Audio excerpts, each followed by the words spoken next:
Hello, CA warriors. How are you all doing?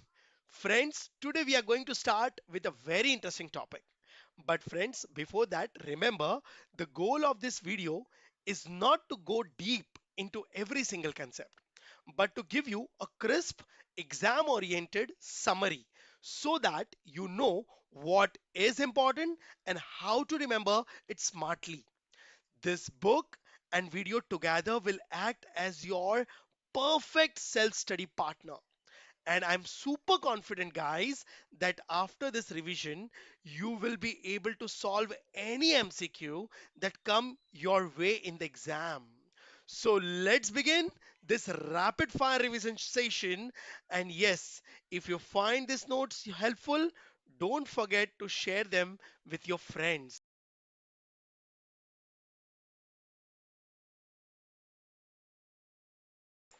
Guys, let me start with a very simple question. Question is, if we leave the economy completely to the market, will growth, jobs, equality and stability automatically happens? Friends, the honest answer is no. Because markets are powerful, but they are actually not perfect. So the mantra of this chapter is market create efficiency, but government ensure welfare and stability. So friends, we are starting with a unit 1 of chapter 7, that is an overview of center and state finance, that is fiscal function. In this, you will going to understand how government support to the economy to achieve their goals, that is development and growth, along with the private sector, which is called market. A very interesting and mature topic. We will going to enter into the actions of the government. Now, how they solve the problems of the country. Let's start with. Before I get into the topic, first let us understand what are the goals of any nation. Friends, every nation has some basic macroeconomic goals. First is economic growth. That means real GDP should grow faster than population. Now, so that obviously per capita income should increase and people should enjoy better standard of living. Now, guys, the impact is without growth, long-term welfare is impossible. Second objective is higher level of employment. Now, it means maximum number of people should be engaged in a productive jobs. And employment leads to higher income and higher output. Guys, its impact is lower unemployment and lower poverty. Now, third goal is stable price levels. Of course, means there should be a neither inflation and nor deflation. Inflation reduces purchasing power and deflation discourage production and investment. So price stability should be there. These are the three goals of any nation. And if these three goals has been achieved, it's called real growth of the country. Okay. So now, after understanding the goals, let us understand the role of government in an economic system. What is the importance of the role of government in the economic system? Friends, before we get into the government role, you should understand the ultimate goal, or I can say the primary goal of any government, any country is general welfare of the society, right? Yes. Now, government intervention positively influence actually the performance of the economy. Now, sir, how come? Friends, Adam Smith's believe that the role of the government should be there in the country. Without government, country cannot develop, country cannot grow, the goals cannot be achieved. But the role of the government should be limited and clearly defined. According to him, government should only and only focus on national defense, establishing justice, that is to provide law and order, and establishment and maintenance of public institutions and public work. These were mainly macroeconomic functions. Now, that is called infrastructure development. Similarly, Richard Musgrave Richard Musgrave in his book have stated that in his book Theory of Public Finance that there is a three branch taxonomy of the government functions. He divided government functions into a three major fiscal function, that is resource allocation, income distribution, macroeconomic stabilization. It is called primary microeconomic function. Now, Richard Musgrave and Adam Smith have given a similar view, but this topic is further taking the view of Richard Musgrave. And these are the three topics: how by resource allocation, by income distribution, and stabilization, government help country to achieve the growth and to bring the development along with private sector. Okay, but before we get into the actions and to understand why government is important, now, first understand, if government intervention will not be there in the economy, what will be the problems? If there is no government in the country, can country grow? Can country achieve their goals? Answer is a big no. Without government intervention, there'll be a complete market failure. Because if government will not be there, the entire country will be managed by a private sector, means a market, right? And the complete market failure will going to be there. But so why without government market failure will going to be there? Friends, there are many reasons.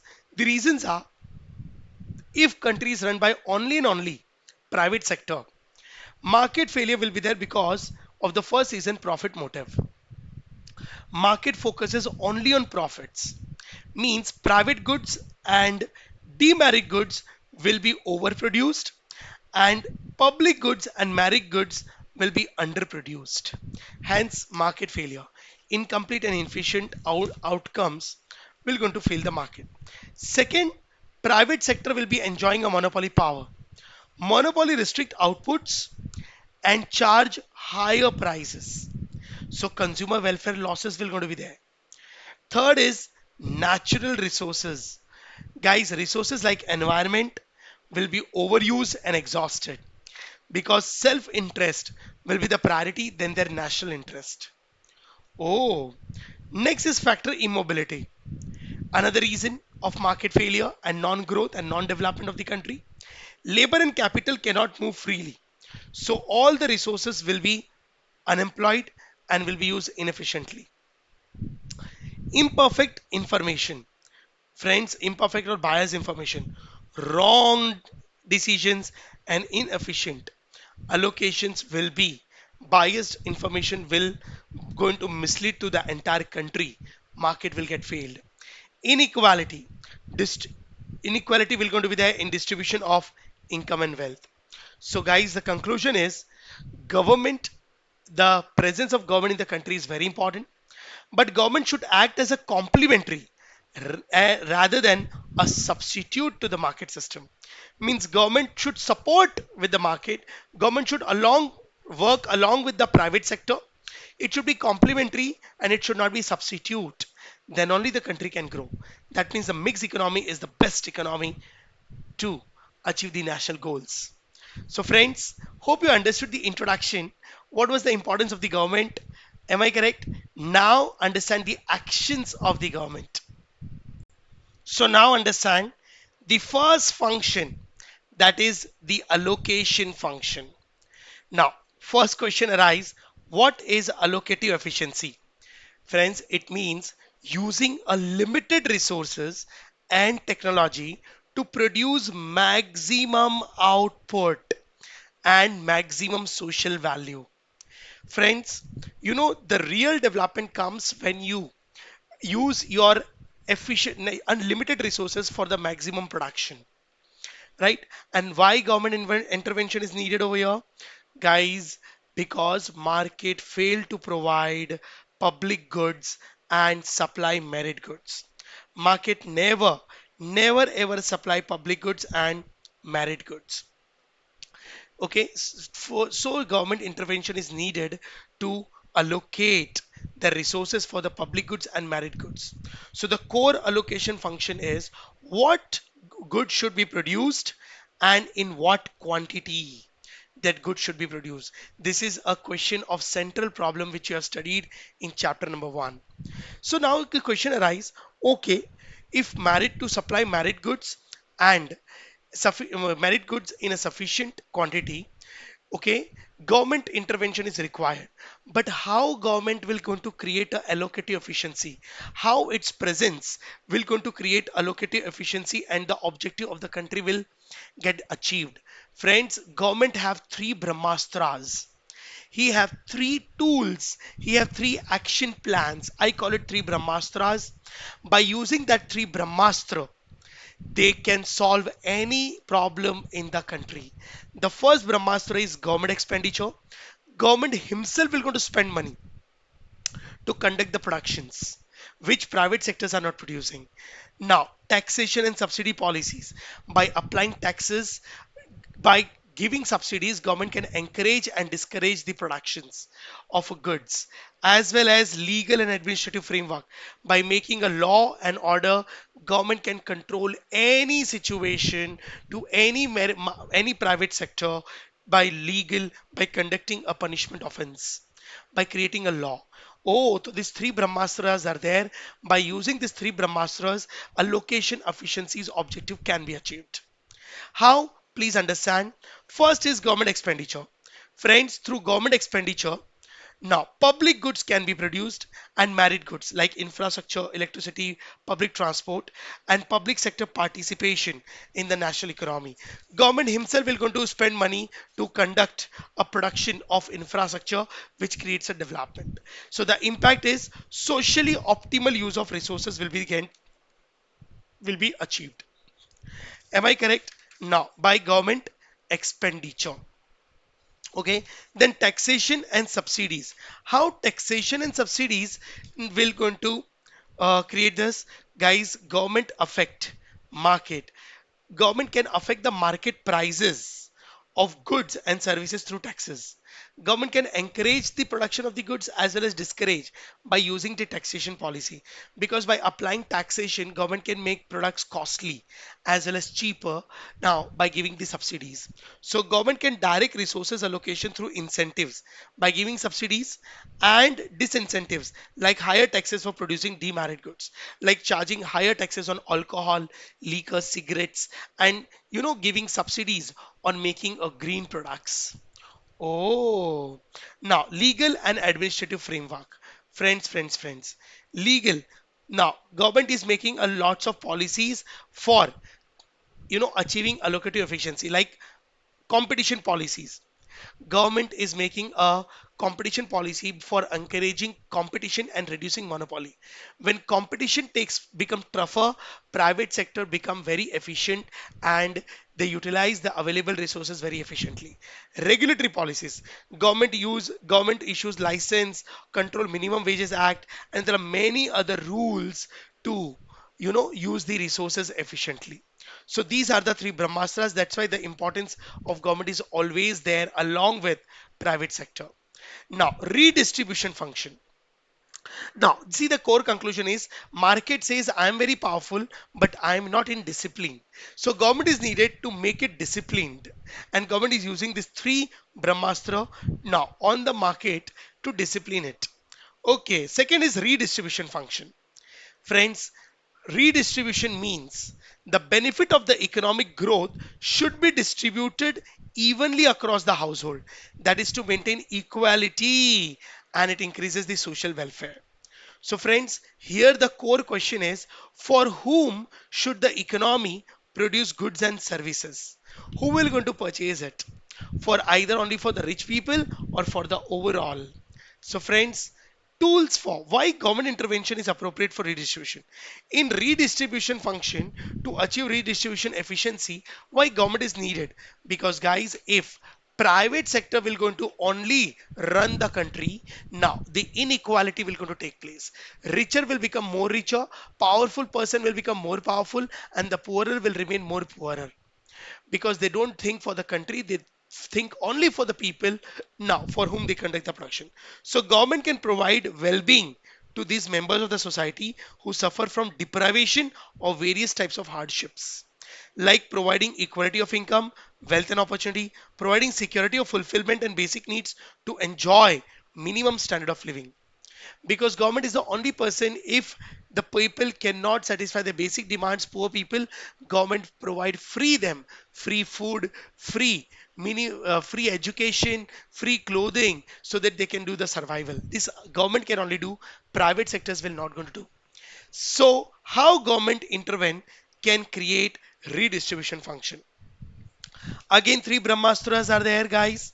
Now first is taxation and subsidies. Now first is government. The first brahmastra will they will go to use, that is government expenditure. How by spending money, by government himself can achieve redistribution function? Friends, government will going to distribute incomes at a free of cost under the name of unemployment benefits, transfer payments, and monetary aid. Now, aid any kind to the families below poverty line, like free or subsidies, education, food, healthcare, etc. Now on a ration card and all. So government is going to spend money to support to the below poverty line people who cannot afford to satisfy their basic needs. Second, taxation and subsidies. Friends, higher taxes. The government is going to achieve, government is going to make a progressive tax system. Progressive tax system means tax will be collected, high taxes will be collected from the rich people and low taxes from the poor, as well as subsidies will be provided. That money of the taxes taken from the rich people will going to transfer, divert to the poor people in the form of subsidies. So they will going to redistribute the funds now by a taxation and subsidies policy. Legal and administration framework. Now they will going to make a lots of laws to redistribute the incomes. How come? By introducing employment reservations, now minimum wages to the labor, licensing, a minimum support price to the farmers, as well as special schemes for backward regions. So these are the legal frameworks.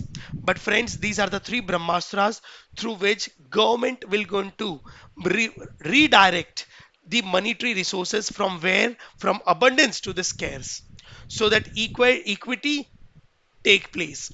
But friends, by this progressive tax system, charging high taxes to the rich people and giving subsidies to the poor people, this cannot be done blindly, because charging taxes to the rich people means now they are charging tax on efficient people. Poor people means unproductive people. So guys, government will have to maintain a proper balance between efficiency and equity. Otherwise, the over pamperness of the equity can affect the efficiency. So conflict between efficiency and equity should be balanced.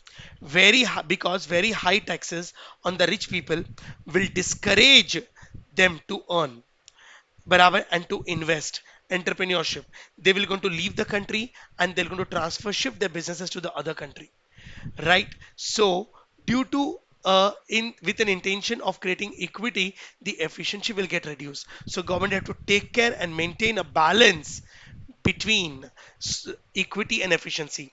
So redistribution must balance equity and efficiency over here. Okay, next and the last function is stabilization function. Now, along with growth and equity, stability is the third important need of any other country, because country cannot grow in this fluctuation. Now, each and every country need stability. Each and every country needs stability. So let us understand first what is economic stability. Friends, stability exists when inflation is low and stable, full employment exists, means full employment, output equals to spending, means economy's production capacity is equal to the total output and employees total spending. Everything should remain equal. Now economic works at its full capacity. But is it what the statement I'm using is a dream statement or it's a reality? Friends, it's a challenge to maintain a stability, and this can only be done by only and only government. Market sector is incapable of doing this. Why market cannot ensure stability? Friends, market naturally create business cycle, that is recession and inflation. You have studied that cycle in chapter number 5. Extreme cases there is a stagflation. So market is unable to create a stability. That's why here the picture comes government intervention. How government intervention create stability? Guys, prolonged stability leads to low productivity and growth, low tax revenue, reduced welfare activities. Friends, government can achieve stability not by all the three Brahmastra, by two policies, monetary policy, fiscal policy. Now, the same fiscal policy means government expenditure, taxes and subsidies. Monetary policy means money supply. Actually, monetary policy is done by Reserve Bank of India, which you're going to study in a chapter number 8. Now, but fiscal policy is an action taken by Government of India. But during inflation, how inflation will be controlled? You have studied the equilibrium price. Inflation take place when demand is more than supply. So we have to cut down the demand. So to cut down the demand, government will going to reduce the expenditures, impose more taxes, and they will going to remove subsidies. So the product become costly and discourage the demands. And monetary supply, I'll going to explain you later. Deflation take place when supply is more than demand, means people does not have money to purchase the goods, so government himself will going to buy by spending money. They will going to cut down the taxes and provide subsidies so that the goods become cheaper and demand rises and the deflation situation reduces. Monetary policy. In inflation, money supply will get decreased, and in deflation, money supply will be increasing. The detail why decreases in inflation and why increases of money supply and deflation, you're going to study in a chapter number 8, monetary policy himself. Okay, so here the stability function, hope you understood. Fiscal policy, taxation policy, etc. अब देखो next, central and state fiscal federalism. Now अब ये क्या है guys? इस topic में आप समझोगे कि हमारे इंडिया में दो गवर्नमेंट कंट्रियों को चला रहे हैं. हर स्टेट में है एक स्टेट गवर्नमेंट और सेंट्रल में है एक सिंगल गवर्नमेंट, सेंट्रल गवर्नमेंट, जो पूरी इंडिया चला रही है, पूरा देश चला रही है, और हर स्टेट गवर्नमेंट अपना स्टेट चला रही है. आपको नहीं लगता दोनों में ईगो क्लैश होता होगा? दोनों में, ठीक है ना? तो अगर दोनों में ईगो क्लैश होगा, दोनों में डिसीजन मेकिंग में क्लैश होगा, तो स्मूथली कंट्री कैसे चलेगी, है ना? नाउ तो इन दोनों में बैलेंस बिठाने को फेडरलिज्म कहते हैं. तो फ्रेंड्स, देखते हैं सेंट्रल गवर्नमेंट और स्टेट गवर्नमेंट ने अपने बीच में क्या ऐसी understanding. So friends, let us understand now central and state fiscal federalism. Guys, now here in this topic, very mature topic, you'll be able to understand how state government and central government, both governments are running the entire country, right? Two different governments, two different mindsets, two different ministers. Now how they together working? Is they have any ego clashes, they have any decision making view clashes, then how they settle that clashes? So that balancing between both the working of the government is called federalism. So let us understand how both the government maintain harmony, common decision making and running their country now. So what is federalism? It is an institutional arrangement now between to accommodate two sets of government, that is central government and state governments as well as union territories. Guys, to avoid the clashes and to avoid different views, misunderstanding between both the governments. Now, I Constitution of India, who is a mother of all the law, the Article 246 of the Constitution of India have divided the power between the state and central government. So India can be run very smoothly, very fluently, and it should achieve their national goals, that is economic growth, stability, and development. So the Constitution of India have divided the power in the three list, that is union list, state list, and concurrent list. It is an concurrent list. Union list, state list, and concurrent list. Friends, union list is that list contain that powers, that duties which can be handled only by central government. State government have no power to interfere into it. Oh, like income tax, custom, defense, banking, etc. State list. In state list, that powers and duties are mentioned, which will going to be taken by only and only state government. Central government will not going to interfere into it. So contain item on which only state can legislate. But friends, there are some common matters which neither alone central government can decide and nor state government alone can decide. Both the government have to sit together and take some decisions. Such kind of decisions and matters are written in the concurrent list. So it contains that items on which both parliament and the legislative assemblies can legislate. Okay, so this was the topic where the power has been divided between central and state government. So now we will going to talk about federalism, but fiscal federalism. Fiscal means finance. How the tax revenue get was getting allocated between central government and state government because central government also need money revenue to run the entire country and state government also need funds to run their own states. So how fiscal federalism take place? So what is fiscal federalism? Guys, it is an intergovernment transfer and revenue sharing to achieve national objectives. So the revenue will get shared. How the revenue tax revenue gets shared between state government and central government so that both can perform their own duties very well.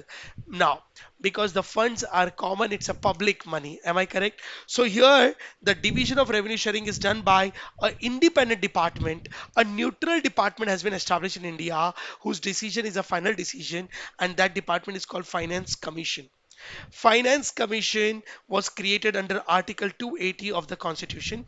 It is a body that is a center of fiscal federalism. Yes, the financial distribution is done by Finance Commission, who is a neutral body who always create a balance, financial balance between state governments and central government. Oh, yes, and while recommending, Finance Commission recommend the transfer of Finance Commission consider issue related vertical transfer and horizontal transfer.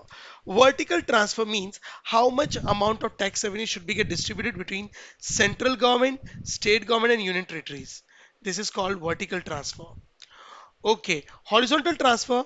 Once the share of the all the state government has been decided, it will be get distributed between 28 states. So it's a horizontal transfer. The vertical transfer means sharing all the state in revenue collected by the center, and horizontal allocating among the states the share revenue.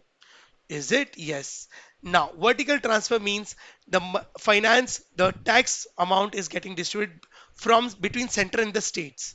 And horizontal transfer means distribution among the states. Okay. So as per the theory, guys, considering, so how this sharing has been decided, the ratio has been decided, that is by considering the needs of central government and state government. Finance Commission determine the package out of net divisible pool. What do you mean by this net divisible pool? Guys, it is an overall tax revenue of union is called NDP should assign to central government and balance remaining with the central government. So as per the 15th Finance Commission, now central state governments will going to get 41% of the tax revenue be now from 2021 to 2026 means whatever tax revenue total tax revenue will be there NDP, that is called net divisible pool, it will be get distributed between central government and state government in 41 is to 59 ratio. Okay. And then this 41% will be get distributed between all the among all the states. Is it? Yes. And this ratio is decided by Finance Commission. Hope you understood, guys. Yes. The next concept comes GST.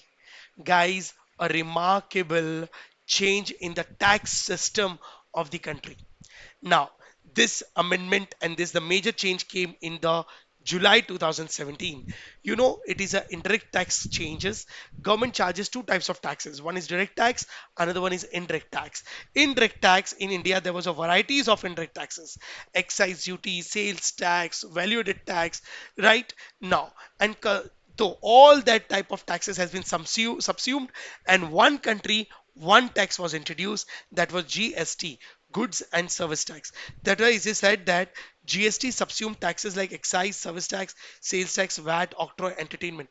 Earlier in India, so many types of taxes were there, but these all taxes was replaced by a one country, one tax, that was the GST. First time in the history of India, and this a remarkable decision was taken by BJP. And the second important decision is coming up, has been came up. Indian Income Tax Act 1961 was now replaced after so many years by Income Tax Act 2025, which has been applicable from 1st April 2026. So indirect tax changes is not there in your syllabus. Indirect tax is there. Now GST, taxes has been subsumed. Guys, GST you will going to learn in CA Inter in very much detail, but GST actually is divided in three parts. One is SGST or UTGST, CGST and IGST. Actually, SGST and CGST is charged together, and IGST is charged independently. Is it? Yes. Now, what is this CGST, SGST? Friends, SGST is a tax levy and collected by state government. Is it? Yes. This tax is charged when intra-state sales takes place. Means seller is selling, Maharashtrian seller is selling goods within the Maharashtra. Gujarat, Gujaratian seller is selling the goods in their own state in Gujarat. Intra-state. Now, so CGST and SGST is charged, both the taxes are charged together now and on intrastate sales. So levy on intrastate sales, SGST and CGST remains actually equal. It is a revenue of state government. Okay. Now, CGST is actually a revenue of central government, but is it again charged in intrastate movement of goods? CGST and SGST remains equal. It is a revenue of central government, because both the now, like in education, 18% GST is charged, but out of this 18% SGST is 9% and CGST is 9%. Both remains equal, but IGST is charged on interstate sale when buyer is in Gujarat and seller is in Maharashtra. So Maharashtrian seller is selling goods to Gujaratian buyer on interstate, now state movement. IGST is charged. Okay, it is actually a sum of CGST and SGST. Now, for example, if on teaching industry CGST and SGST is 99%, IGST will be the total of both 18%. Okay, but IGST is a revenue. First, it is collected by central government, and then it is distributed between central government and state government both. Okay, so this is how CGST, SGST has been charged together. Okay, so friends, by this unit one has been over. Friends, the conclusion of this chapter is, in reality, resource allocation is done by both market and government. Perfect competition is only an assumption, but markets are never perfectly competitive. Friends, a lone market cannot achieve national objectives. So government intervention is needed. But friends, in the next unit, more matured topics will going to come. So that's it, my dear students. This was your quick revision session. Simple words, clear concept. Now there is no room for confusion. If you understood everything in one go, say yes, sir, and give it one more quick revision. Remember, smart study is the best strategy. Keep revising, stay confident, and believe in your preparation. And don't forget to tell your friends that these notes are total exam lifesaver. Stay consistent, stay motivated, and I will see you in the next rapid fire revision.